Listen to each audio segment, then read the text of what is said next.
नमस्कार, मेरा नाम है अभिषेक और आप सभी जुड़ गए हैं हमारे चैनल द गुरुकुल क्लासेस से। तो इतनी लंबे गैप के बाद हम एक बार फिर से आपसे जुड़ गए हैं। दशहरा हो चुका है, दिवाली आने वाली है, तो आप सभी के लिए दिवाली का उपहार समझ लीजिए कि हम आपके साथ जुड़ने का प्रयास कर रहे हैं। तो आप भी हमारे साथ जुड़ जाइए और आज से कक्षा 10 की मैथ एनसीईआरटी सारे चैप्टर, सारी प्रश्नावली, एग्जाम्पल सब कुछ हम लेकर के चलेंगे। तो इस बीच में हमारी चर्चाएं होंगी, वो होती रहेंगी। तो सबसे पहले आज वास्तविक संख्याएं, जो हमारा पहला चैप्टर है वास्तविक संख्याएं,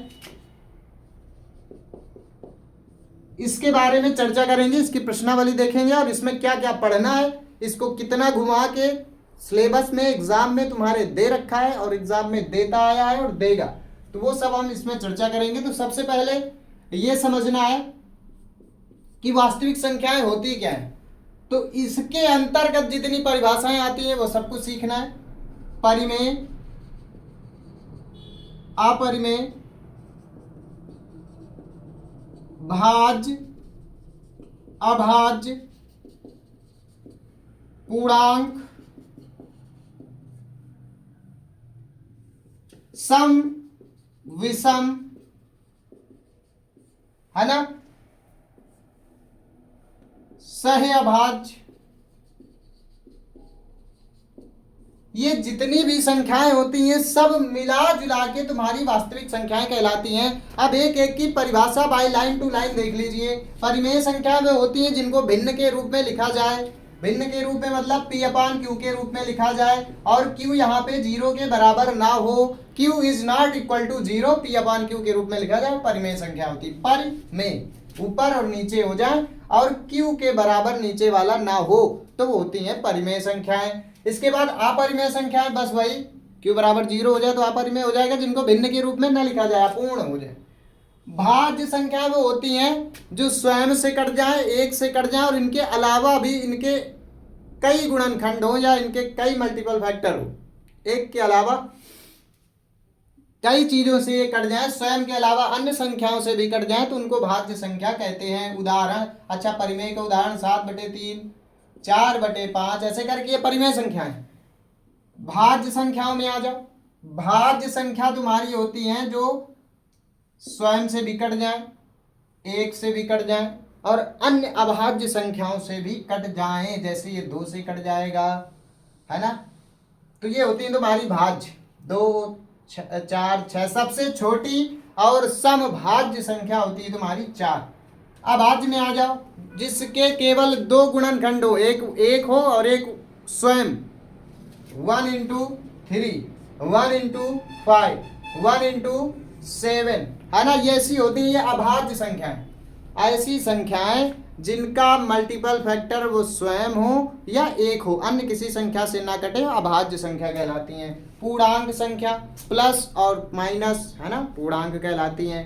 अच्छा, पूर्ण संख्या, प्राकृतिक संख्या, ये तो नेचुरल नंबर जिनसे हम गिनती करते हैं। प्राकृतिक संख्या नेचुरल नंबर जिसे कैपिटल एन से दर्शाते हैं। पूर्ण संख्या, जब प्राकृतिक संख्याओं में 0 को भी शामिल कर दिया जाए तो वो पूर्ण संख्याएं होती हैं। इसके बाद आगे चलेंगे। पूर्णांक हमने तुमको बताया, 0 के आगे चले जाओ, 0 के पीछे चले जाओ, बाएं और दाएं, माइनस प्लस दोनों अगर शामिल कर लें तो वो होती है पूर्णांक। माइनस का भी पूर्णांक होता है, प्लस का, जैसे 600 metre height plus 600 metre depth नीचे तो गहराई, तो माइनस, समझ गए। सम संख्या, ऐसी संख्या जो केवल 2 से विभाजित हो, सम संख्या। विषम संख्या जो 2 से ना कटे, विषम संख्या। सम संख्या देखो 4, 6, 2, 8, 10, 12, ये सब सम संख्या है जो 2 से कट जाए। सम जो 2 से ना कटे वो विषम, समझ गए। इसके आगे अब हम चलेंगे तुम्हारी प्रश्नावली पे। इतनी परिभाषाएं तुमको पता होनी चाहिए, मोटी मोटा, है ना, थोड़ा थोड़ा सबके बारे में, सबका उदाहरण पता होना चाहिए। अच्छा, सहअभाज्य अभी छूटा जा रहा है। ऐसी संख्याओं का जोड़ा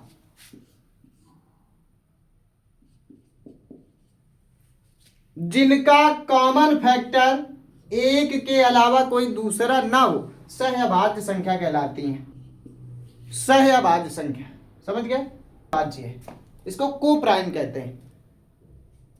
इतनी परिभाषाएं हो गई, ये आपको आनी चाहिए। इसके बाद बच्चों हम पढ़ेंगे जहाँ दिक्कत हो रही है यूट्यूब चैनल उठाइए, हमारा चैनल खोजिए, उसके बाद सीधे प्रश्नावली 1 2 एक एक सवाल कराएंगे। आता है फिर भी, नहीं आता है फिर भी करो। एनसीईआरटी के बाहर कुछ भी नहीं आता है, जो भी सवाल आते हैं सब एनसीईआरटी के आते हैं। जो इधर उधर के प्रकाशन पढ़ रहे हैं तो हम नहीं कहते बंद कर दो, अभ्यास होता है उससे, अभ्यास करने से सारी चीज़ें अच्छा। उससे जटिल जटिल प्राइवेट जो प्रकाशन लिमिटेड होते हैं, जो लिमिटेड प्रकाशन है, वो जटिल जटिल सवाल देते हैं जिससे आपका अभ्यास प्रखर हो जाए। उनका मतलब वो भी गलत नहीं है और आप भी गलत नहीं है और एनसीईआरटी भी गलत नहीं। एनसीईआरटी से पेपर बनाया जाता है।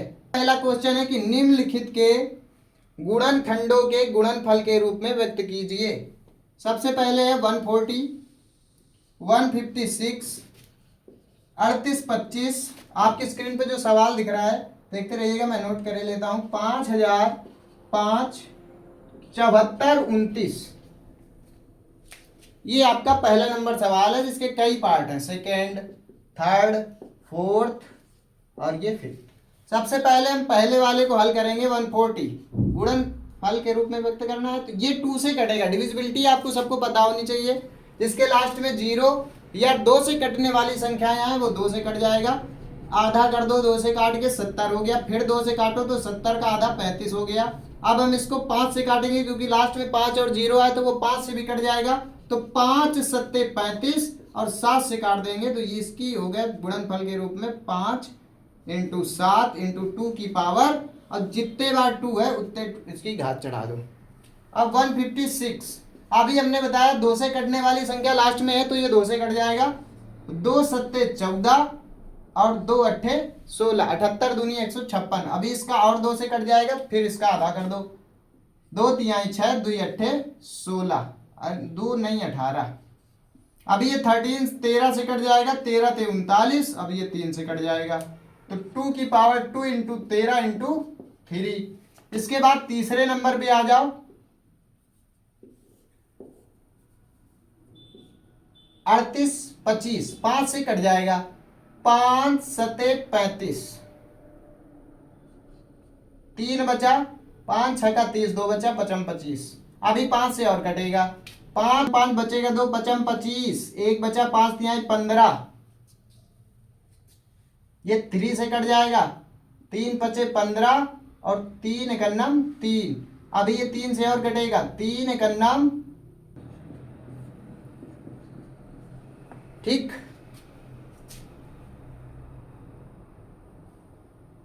तो ये तुम्हारा हो गया 5 की पावर 2 × 3 की पावर 2 × 17। इसके बाद 5005, 5 से कटेगा पहले।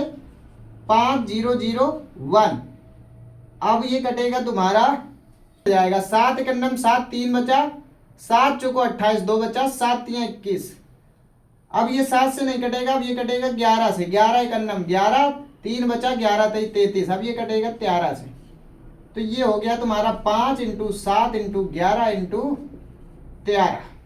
इसके बाद आ जाओ 74 29। 17 से इसको काटो। 17 × 51, 17 चौको 68। फिर 23 से कटेगा। 23 का 23, 23 दून 46 पूरा। 18 2 20, 9 3 27, ठीक है। फिर ये 19 से कट जाएगा, खत्म। 17 23 19। ये हो गए तुम्हारे पहला नंबर।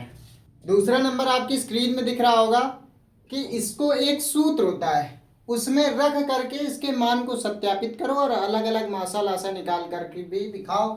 तो इसमें सूत्र क्या होता है, a × b, मतलब दोनों संख्याएं, ये a ये b, इनका गुणनफल इनके लासा × मासा के बराबर होता है। ये तुमको सत्यापित करना है। पहले लासा मासा दोनों के निकाले जाए। तो सबसे पहले लासा निकालेंगे। 26 और 91, 26 तो कट जाएगा। 13 दूनी 26, 91 कटेगा नहीं। अब ये 13 से कट जाएगा। 13 सत्ते 91, 7 से कट जाएगा। हो गया। तो इसका एलसीएम निकल के आया 13 दूनी 26 या 7 दूनी 14 और 13 13 × 14, 14 से 42, 14 का नम 14 4 19, 14 4 18। ये इसका लासा निकल के आया। मासा निकालने के लिए क्या करते हैं, छोटी वाली का बड़ी वाली में सीधे भाग लगा दो। 26 का 26, 26 दूनी 52,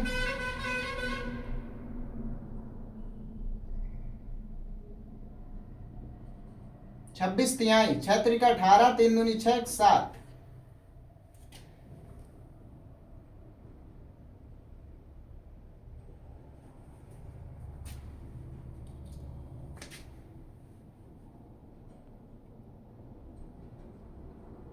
आठ 3 11 2,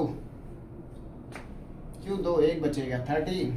अब 13 का भाग लगा दो 26 में, हो गया खत्म।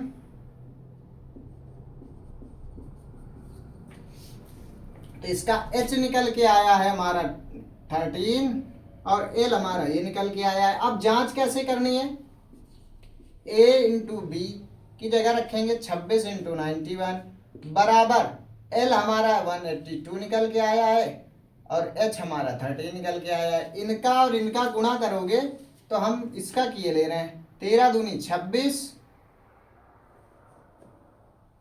13 8 104 और 106 हो गया। 6 की 6 हासिल 10, 13 का नाम 13 10 23। इधर भी इतना ही आया है और इधर भी इतना ही आया है। ये तो यही तुमको सत्यापित करना है, हर सवाल में ऐसे ही करना है। तो आशा करता हूं कि आगे के सवाल तुमको आ जाएंगे।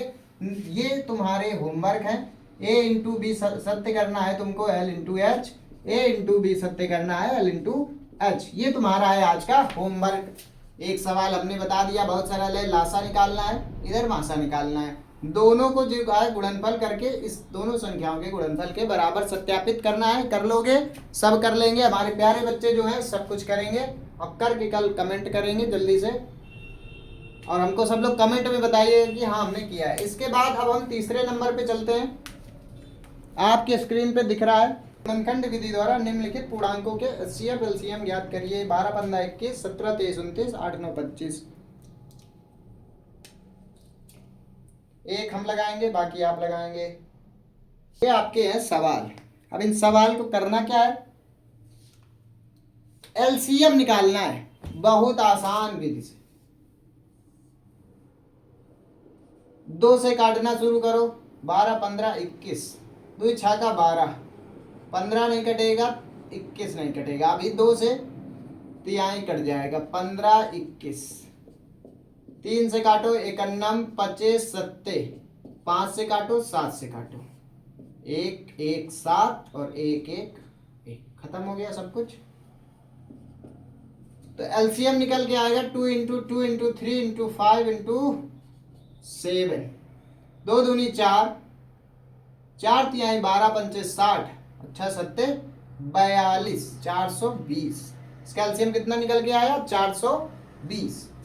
17 23 29, इसको 17 से काटो, 23 से काटो और 29 से काटो। इसके अलावा ये किसी से कटेंगे ही नहीं।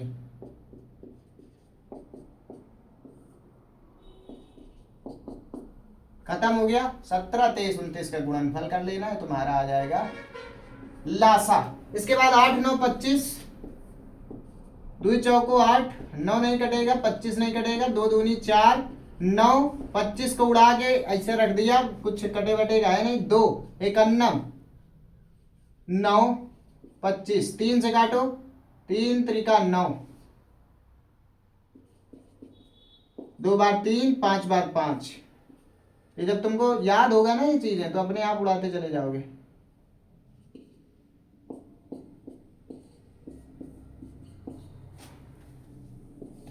ये सब एलसीएम है। 2 दूनी 4 दूनी 8, 8 त्रिका 24 और 5 25, 24 इंटू 25 इंटू 3, 25 3 75, 75 इंटू 24 कर लोगे, एलसीएम निकल आएगा।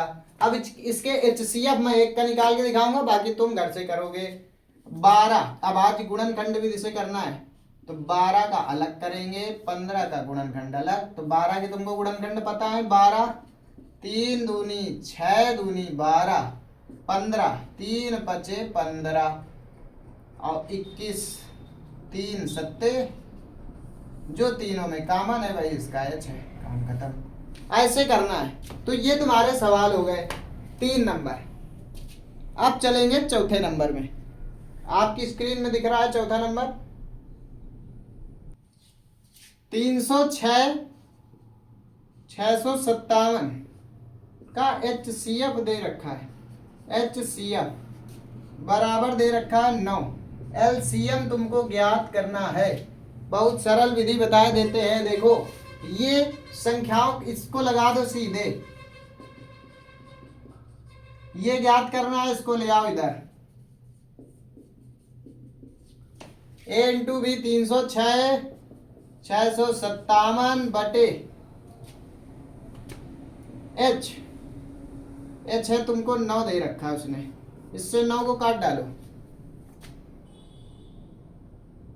9 3 27, 3 और 9 चौको 36।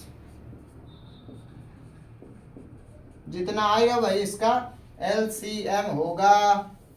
आ गई बात समझ में? गुणा तुम कर लेना अपना। ठीक, तो ये हो गया चौथा नंबर। ये कि किसी n प्राकृतिक संख्या के लिए 6 की पावर n अंक 0 पर समाप्त हो सकती है। जांच करना है कि n प्राकृतिक संख्या 1 2 3 4 5 के लिए 6 की पावर n कभी 0 पर समाप्त होगी क्या, ये जांच करनी है। तो हम जानते हैं कि 6 का गुणा 6 से, या 6 3 बार करो या चाहे जितनी बार करो, कभी भी बराबर लास्ट में 0 नहीं आएगा। समझ गए? 6 36 आएगा ही नहीं। तो जांच कर दी नहीं। 6 की पावर n बराबर 1 2 3 4 है ना। 6 की पावर 1 2 3 4 कभी 0 पर खत्म नहीं होगा।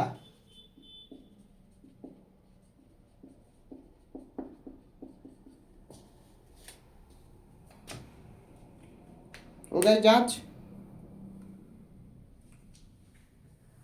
अब कह रहा है व्याख्या कीजिए। 7 11 13 प्लस 13 और 7 6 5 4 3 2 1 प्लस भाज्य संख्याएं क्यों हैं?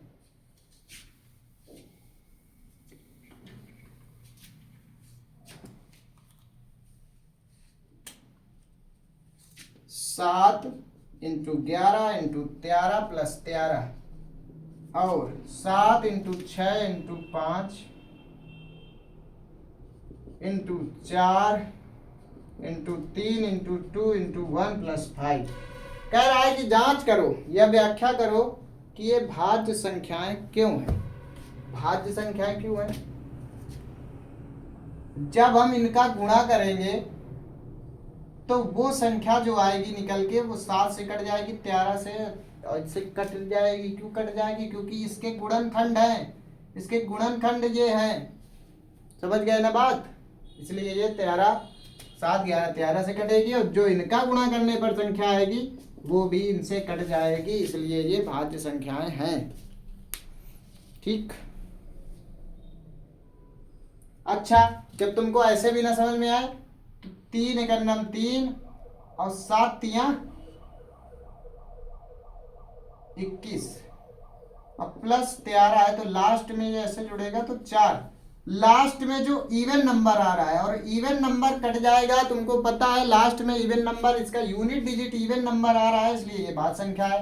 सेम इसको ऐसे, इसको भी देख लो, ये दूसरी ट्रिक है, वैसे भी तुमको पता होना चाहिए। ये दूसरी ट्रिक देखो, यूनिट डिजिट इनका निकालो। 3 दूनी 6, 6 चौको 24, 24 का मतलब 4, फिर 4 पंचे 20 0 और 0 6 0 0 0 प्लस 5 करेंगे तो 5। लास्ट में यूनिट डिजिट 5 आएगा, इसलिए यह संख्या 5 से विभाजित होगी। तो ये भी एक तुम्हारी भाज्य संख्या है, ये भी भाज्य संख्या है। भाज्य संख्या तो दोनों भाज्य संख्या हमने जांच कर दी। इसके बाद तुम्हारा एक जो मेन सवाल बना, सवाल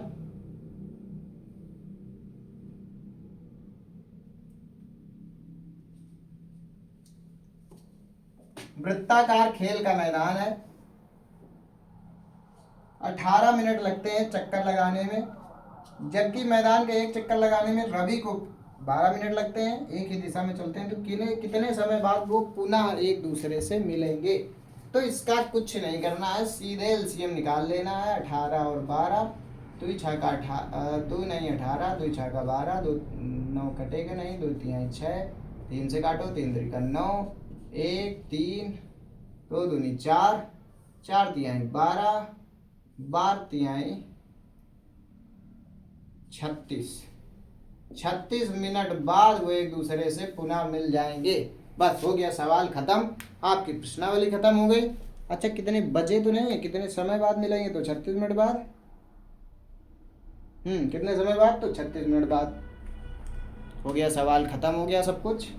तो अब जो आपको समझ में ना आ रहा हो वो कमेंट कर दीजिए, और अगले चैप्टर नहीं चलेंगे, पहले इसकी 1.2 एक्सरसाइज है उसको खत्म करेंगे, उसके बाद हम आगे आपसे अगले चैप्टर की परमिशन लेंगे। और आपको जो समझ में नहीं आया, जब तक समझ में चीज़ें नहीं आएंगी तब तक हम उस चीज़ को समझाएंगे। ज़्यादा से ज़्यादा लोगों को, बच्चों को शेयर कर दें। कक्षा 10 के बच्चे, पूरी मैथ आपकी हम नवंबर और दिसंबर के पहले ही पूरी मैथ खत्म हो जाएगी, 14 चैप्टर, क्योंकि पहला चैप्टर तो निपट ही गया। एक प्रश्नावली बची है जिसमें आपको परिमेय और अपरिमेय केवल बताना है कि सिद्ध कीजिए कि फलानी संख्या परिमेय है, सिद्ध कीजिए कि फलानी संख्या अपरिमेय है, बस इतना ही बचा है। उसके बाद ये चैप्टर खत्म, दूसरे बहुपद में चलेंगे।